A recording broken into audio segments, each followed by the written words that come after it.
Greetings, everybody. I'm going to come at you with this video, which I think it's a very interesting topic. And for those that want to sit there and claim that this is some Seventh Day Adventist scare tactic or conspiracy theory, I just want to bring to you this video here. I'm not going to play it at all. I'm going to link you to it in the description box below so you can listen to it for yourself. Joggler 66, and the guests he has on his radio program, folks, he's not a Seventh Day Adventist. He does believe in the sanctity of the Seventh Day Sabbath, and he does acknowledge the aspect of Sunday laws. And this isn't some conspiracy, fear-mongering thing, okay?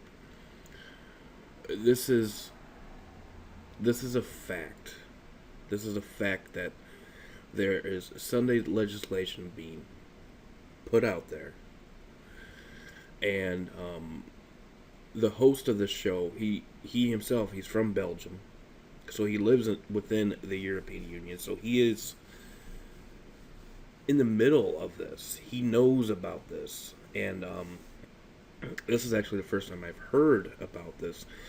I haven't even really heard much Sabbatarians speak on this specific issue,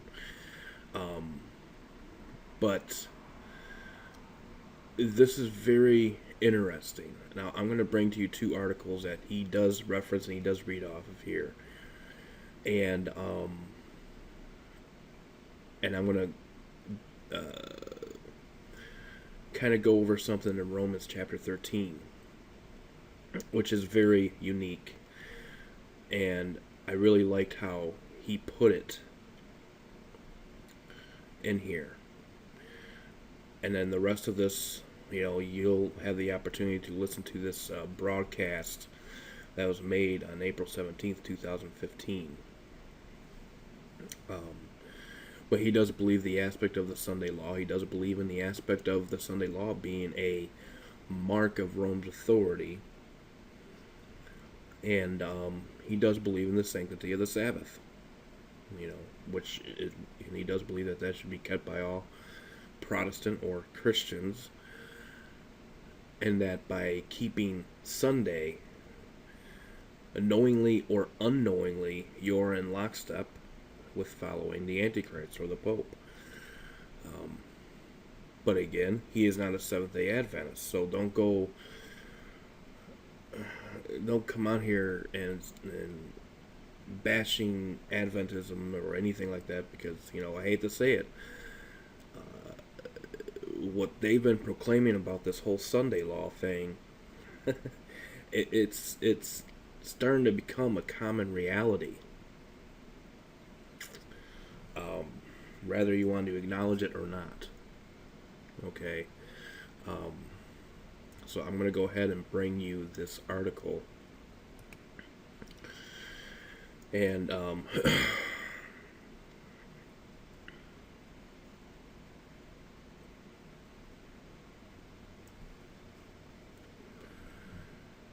going to read this first, and then I'm going to go on this homepage and read the pledge.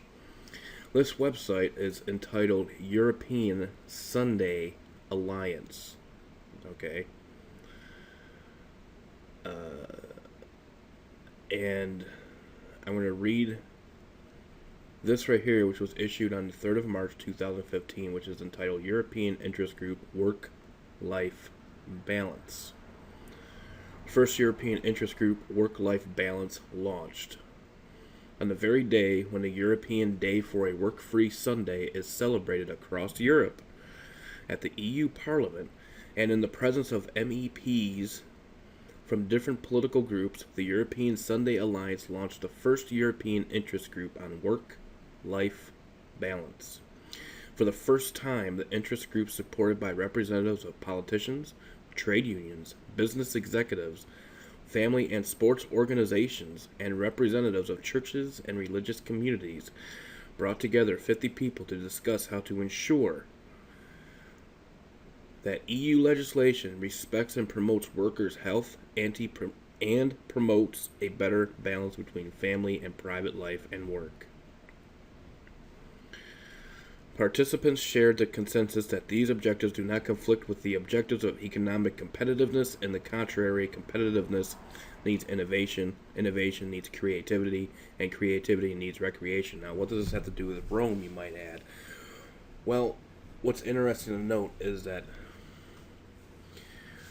if you know anything about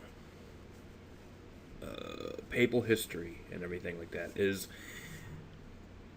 Rome is the hub, okay, is the controlling hub throughout all the world. Rome sets forth these rules, and then all of a sudden you notice the governments of the world start enacting upon these canons that Rome has put out through civil law. Okay, like the redistribution of wealth. You hear that from presidents here in the U.S. and these types of things. Well, this is in context the same thing. So you're not going to hear no religious rhetoric coming from here. But if you understand, like Rome's challenge to the Protestants regarding if you follow the Bible and the Bible alone, why are you worshiping on Sunday instead of Saturday, and these types of things. If you understand that context, you'll be able to understand the workings behind the scenes of this regarding the European Union. Okay. The event was held under the patronage of MEPs Evelyn Regner, S&D, and Thomas Marin last year. Many of the MEPs present signed the European Sunday Alliance Pledge. So let's go ahead and look at the Sunday Alliance Pledge.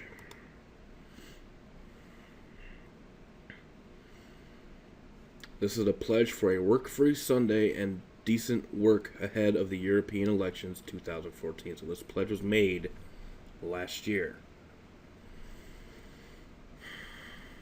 And it goes on as follows, quote, "A work-free Sunday and decent working hours are of paramount importance for citizens and workers throughout Europe and are not necessarily in conflict with economic competitiveness, especially in the present time of socio-economic crisis.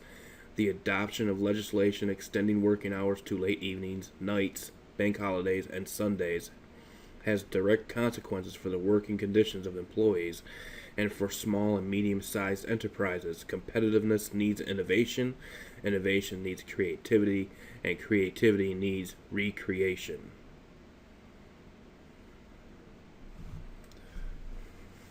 Strong, interesting words there. As a current or future member of the European Parliament, I pledge, number one. Now this is the pledge, and this pledge is now put in action in the European Parliament. This is the pledge that, as a member of the European Parliament, you are obligated to make.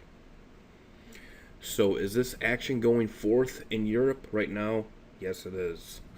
Number one, to ensure that all relevant EU legislation both respects and promotes the protection of a common weekly day of rest for all EU citizens, which shall be in principle on a Sunday, in order to protect workers' health and promote a better balance between family and private life and work.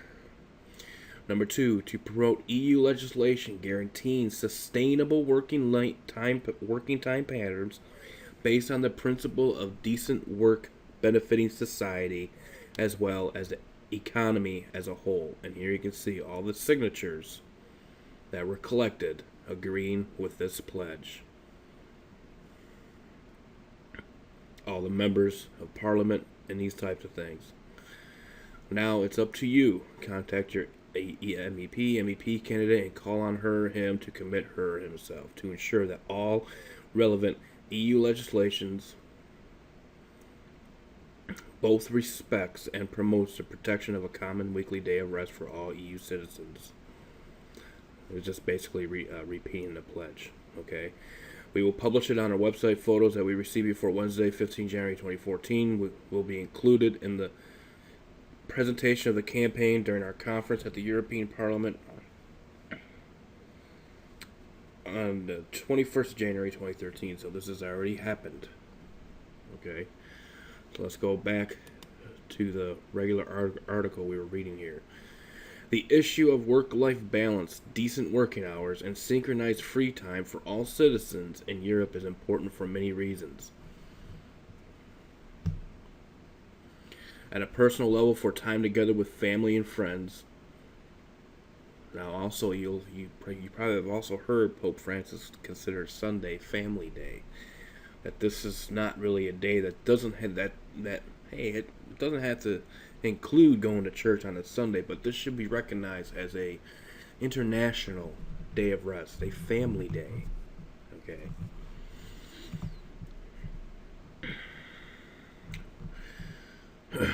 The issue of work-life balance, a decent working hours, and synchronized free time for all citizens in Europe is important for many reasons. At a personal level, for time together with family and friends, social, cultural, or sports activities. At a spiritual one, as a day of rest and religious edification, and above all, to ensure an adequate time of rest. A lack of work-life balance often leads to absenteeism, psychosocial stress at work, and burnout, and it has a clear negative impact on an economic productivity. And I agree with that, okay? But at the same time, why Sunday? The relevance of the topic becomes even more evident as the European Commission refers in its ongoing public consultation on the review of the Working Time Directive to a fundamental changes which have occurred in the world of work and the economy and that impact on many aspects of the organization of working time. The members of the interest group on work-life balance believe that the current legislation does not sufficiently address the issue of balance between work and private life, and does not ensure that workers can enjoy a common weekly day of rest. A thorough reflection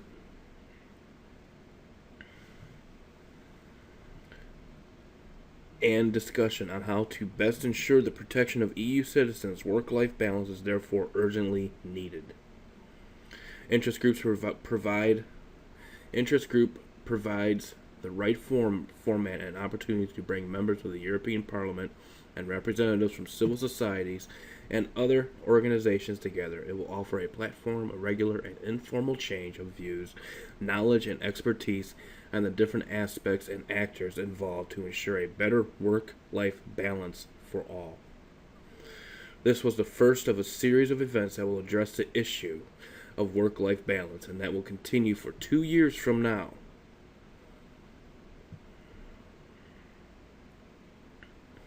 The next meeting of the interest group will take place on June 1st, 2015. Professor Rosa from the German Friedrich Schiller University of Jena will be speaking about the acceleration of time under a sociological perspective. So there you go. So this whole Sunday Alliance initiative and this issue is going to continue for 2 years before I guess they reach a ultimate conclusion. But for now, this still is put in motion, and that this is getting ready to be put in as civil law. And in other words, a Sunday law. Okay? Now, 2 years from now, that would be 2017. And 2017 is actually very interesting because that would mark the 500th anniversary of the Protestant Reformation, too. So that's also something to bear in mind. You also got Pope Francis coming in to the U.S. to address joint sessions of Congress on behalf of the American people in September of this year. So you have that going on. You also have the Pope's encyclical that is set to be released sometime in June, which is only a month from now, less than a month from now, regarding climate change. So with all this going on, I want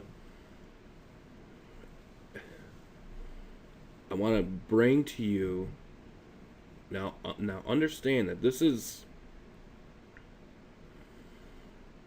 also another video that you might want to check out. It's called Catholic Political Coercion Through Civil Law, which is what this really entails. That this is a Catholic principle being pushed on the people through civil law. Now, is that biblical? Now, this is discussed in the Bible under Romans 13. Now, what's interesting about Romans 13 is Romans 13 talks about doing good on behalf of the people for the betterment of man. Now, which tables of stone would that fall under? See, this is what civil leaders, this is their jurisdiction. They can't go beyond this jurisdiction. If they go beyond that jurisdiction, then they are stepping in wrong territory that they have no business in stepping in. And when it comes to them wanting to recognize Sunday as a day of rest, what territory are they stepping into? They're not stepping into the second table of law territory. They're stepping into the first, which violates the seventh day Sabbath. Now, when you look at Romans 13, let's go ahead and do that now.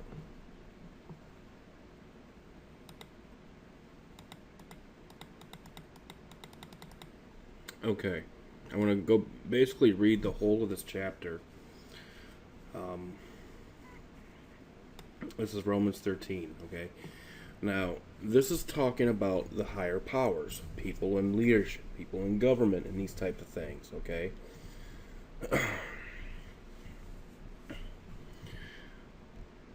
This is the jurisdiction that God gave to rulers and leadership, that they are not supposed to go above this, but at the same time, they are not supposed to have any part that deals with worship or anything. They are not to make any legislation that deals with worship, that deals with who you should serve or anything, which that part deals with loving God, which deals with the first four on the first tables of stone. The other tables of stone deals with loving your neighbor as yourself, in which these higher powers are subjected to obey and also to protect for its citizens. Okay? And what this European Sunday Alliance does, it basically puts the European Parliament at a point to where they can dictate what day is a day of rest, what day is a day of worship and stuff, because it mentioned religion, it mentioned education, and these types of things. So now they are stepping into different bounds. So this is why that is so this is truly in violation of Romans 13. Okay? Because now you have crossed the line into another border in which you're not supposed to be messing with. And so therefore, what does that also say? Is that these civil powers are in lockstep with the Antichrist. Because the Antichrist wants the same thing. Romans 13:1. Let every soul be subject unto the higher powers, for there is no power but of God. The powers that be are ordained of God. Whosoever therefore resisteth the powers resisteth the ordinance of God, and they that resist shall receive to themselves damnation. For rulers are not a terror to good works, but to the evil. Wilt thou then not be afraid of the power? Do that which is good, and thou shalt have praise of the same. Okay, and when you read further, you're going to understand what this good is. This has nothing to do with the first four tables of stone. You know, the first four commandments on the first table of stone. For he is the minister of God to thee for good. But if thou do that which is evil, be afraid, for he beareth not the sword in vain. For he is the minister of God, a revenger to execute wrath upon him that doeth evil. Wherefore you must needs be subject, not only for wrath, but also for conscience sake. For this cause pay ye tribute also, for they are God's ministers, attending continually upon this very thing. Render therefore to all their dues, tribute to whom tribute is due, custom to whom custom, fear to whom fear, honor to whom honor. Owe no man anything, but to love one another, for he that loveth another hath fulfilled the law. Which law? Which part of the law? Well, if you understand the Ten Commandments, and I read the next couple verses, you're going to understand which part of the law. That these higher powers are supposed to be protecting. That these higher powers are supposed to be promoting to its people. For this, thou shalt not commit adultery, thou shalt not kill, thou shalt not steal, thou shalt not bear false witness, thou shalt not covet. And if there be any other commandment, it is briefly comprehended in this saying, namely, thou shalt love thy neighbor as thyself. Love worketh no ill to his neighbor, therefore love is the fulfilling of the law. And that knowing the time that now it is high time to awake out of sleep, for now is our salvation nearer than when we believed. The night is far spent, the day is at hand. Let us therefore cast off the works of darkness, and let us put on the armor of light. Let us walk honestly as in the day, not in rioting and drunkenness, not in chambering and wantonness, not in strife and envying, but put ye on the Lord Jesus Christ, and make not provision for the flesh to fulfill the lusts thereof. So, again,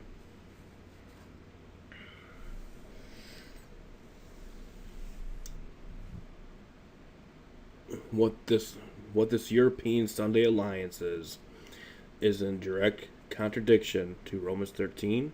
It's in direct contradiction to the law of God, because what they are doing is going above and beyond their boundaries. And what they are doing is they are doing the bidding of the beast. The world wanders after the beast.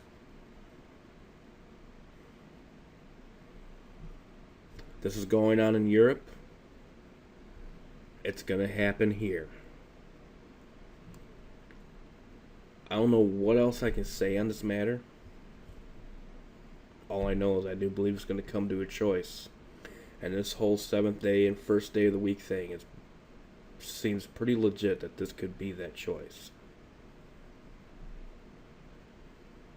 It just seems pretty weird that all of this Sunday stuff is really starting to come out. And choose you this day whom you will serve. Truth be told, truth be known, stay safe. God bless. We'll see you next time. Bye-bye. And again, the videos that I mentioned will be posted in the description box below. Make sure you check those out. Hour of Truth goes into more great detail on this than I did. And I would strongly advise that you look into it. Okay. God bless. Bye-bye.